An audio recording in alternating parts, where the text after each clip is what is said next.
Well, hello, Maverick traders. Here we are. We've got the US CPI report tomorrow morning at 8:30 a.m. Eastern Time. Let's talk about what's going on into this report. This morning we got the PPI, the Producer Price Index, and it was much, much higher than expected. Expectations were for I think 0.2. It came in at 0.5. Look, 6 months ago, this would have freaked the market out. We would have had a panic. We would have had a down 2% day. What happened today? Markets were up. Markets are up, and not just up a little bit. Markets were up, closing near the high of the day, the NASDAQ closing at all-time highs. So, as you can see, the market doesn't care. Tomorrow morning, here's what we're looking for. We're looking for the CPI. We're looking for, again, 0.2%. We're looking for 0.3 on the... we're looking for 0.4 on the headline number, and we're looking for 0.3 on the core number. Pretty much every single inflation number has come out higher than expected over the last couple months. There's no reason to think that this is going to be any different. But guess what? We got a strong PPI report today, and what happened? Nothing. The market didn't care. And this is what I wanted to talk about. I want to talk about market sentiment. We use this term all the time at Maverick, and market sentiment is basically the mood of the market. Where is the mood? Now, just like us as human beings, when we're in a good mood, so let's say we're in a good mood, everything's going great, and somebody that you don't really like says something negative about you. You brush it off. You brush it off and you say, you know what, whatever, I'm in a good mood. The markets do that as well. When the markets are in a good mood and bad news comes out on it, they ignore it. It bounces right off them. It's bulletproof. But when you have a bad day, nothing went right, you're tired, you're hungry, and then that person you don't like says something to you, all of a sudden, it completely changes your reaction. The same comment completely changes your reaction. This is market sentiment. The market acts just like we do as people. Right now, the market's in a really good mood, and that's why the PPI completely bounced off of it. Like I said, if this happened last fall when the market was in a bad mood, it would have been an ugly, nasty day. So we have to take a look at this current market environment and say, okay, where are we right now? So I always like to do a risk-reward analysis going into a news report. Now, what I used to do as a young trader is say, what do I think is going to happen? Do I think the CPI is going to be better than it is expected to be? Or do I think it's going to be worse? I would try to figure out what the odds were that it was going to be a good report or a bad report. And look, I had varying amounts of success at that. Sometimes I got it right, sometimes I got it wrong. But inevitably, I realized, wait, I'm looking at the wrong question here. I now go into every single news report with the idea that it's a coin toss. Flip a coin. Flip a coin. You're better off flipping a coin trying to figure out good or bad CPI.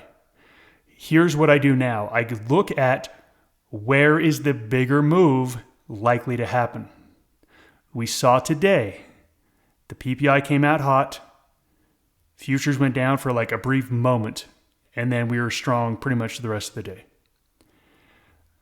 That's where the market is right now. So let's say tomorrow we get a CPI that is higher than expected.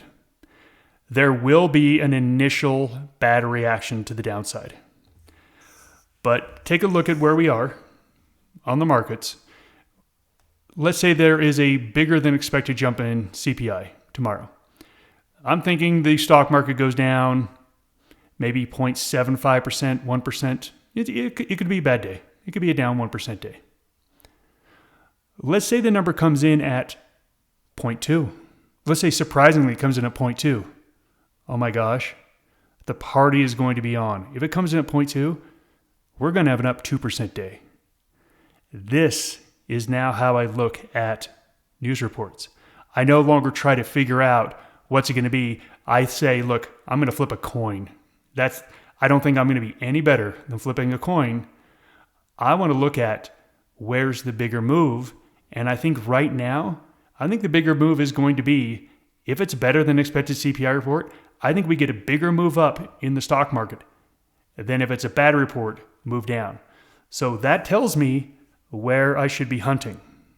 I should be hunting for some risk on trades. So let's go take a look at the currency baskets. I actually think there's two potential setups here. The first setup is it's lower than expected and the market wants to party all day long. I think that is a very good possibility, and I think I just want to get long in that environment. Or it's hotter than expected and the stock market drops 1%. Remember, I was thinking, okay, the stock market, bad news, is down 1%. If the market's down 1%, I am definitely going to be looking for a reversal off of the bottom. So I am only going to be looking for risk on movements. That's all I'm going to be looking for tomorrow. If it's a risk off movement and it keeps going, guess what? I will do nothing and sit on my hands. So obviously the dollar. We have to talk about the dollar. Here it is. Take a look at this on the daily chart. It's gone nowhere. It is pinned. It is pinned right here, going absolutely nowhere. I think you can easily just come in and be like, okay, pretty easy call here. Above that line, it's a buy. Below this line, it's a sell. Now remember, I'm only looking for risk off. So I'm looking for short dollar. I'm looking for short dollar trades here off of this. That's what I'm looking for, is that they get a little bit of relief. Or what I'm looking for is the dollar gaps or runs up all the way up to this line and then fails. I would love to take a short up here. Again, this is the dollar basket. This isn't any dollar cross. This is just the dollar against 7 other currencies equally weighted. If it comes up to here, I want to be short. If it breaks down below here, I want to be short.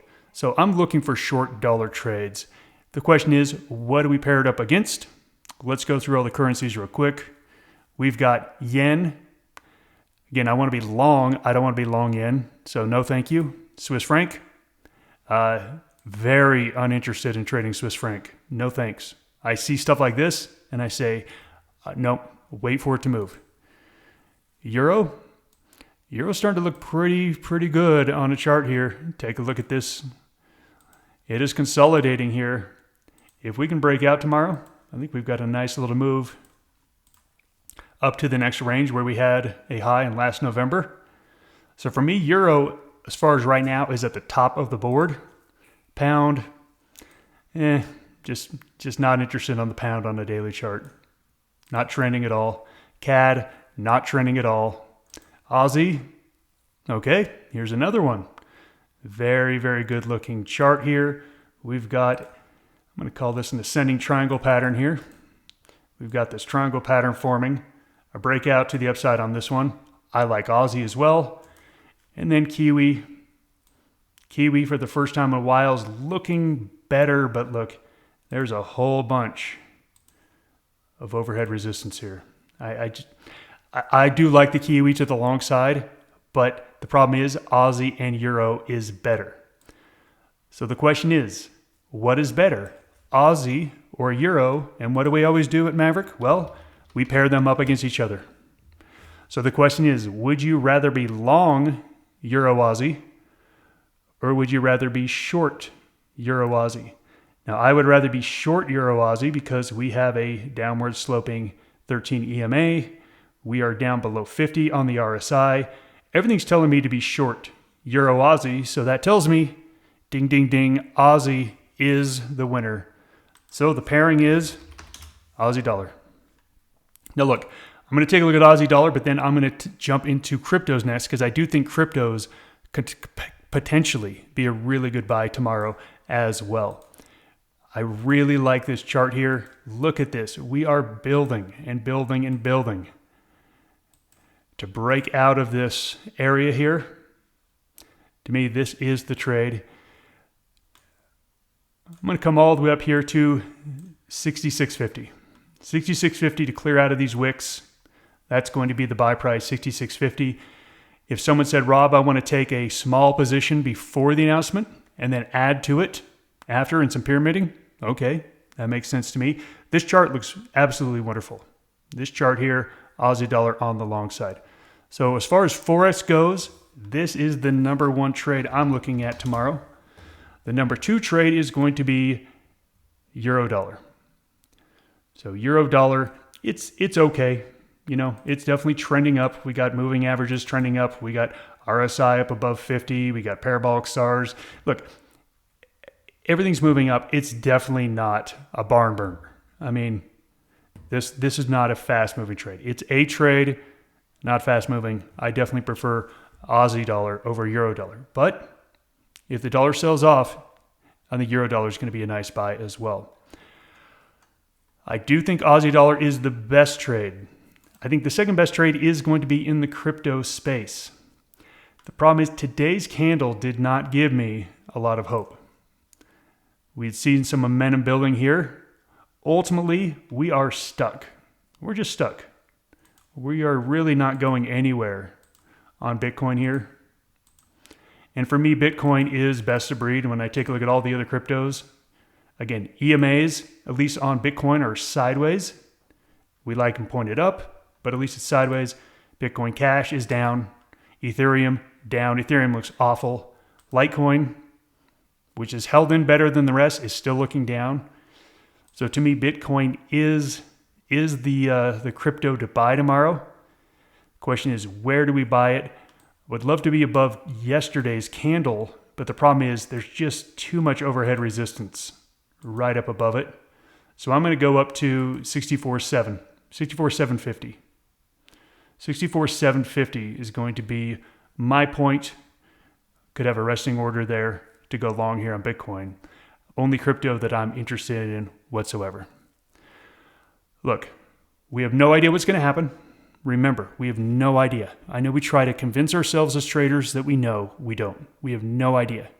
We have to prepare ourselves to take action if and when something happens.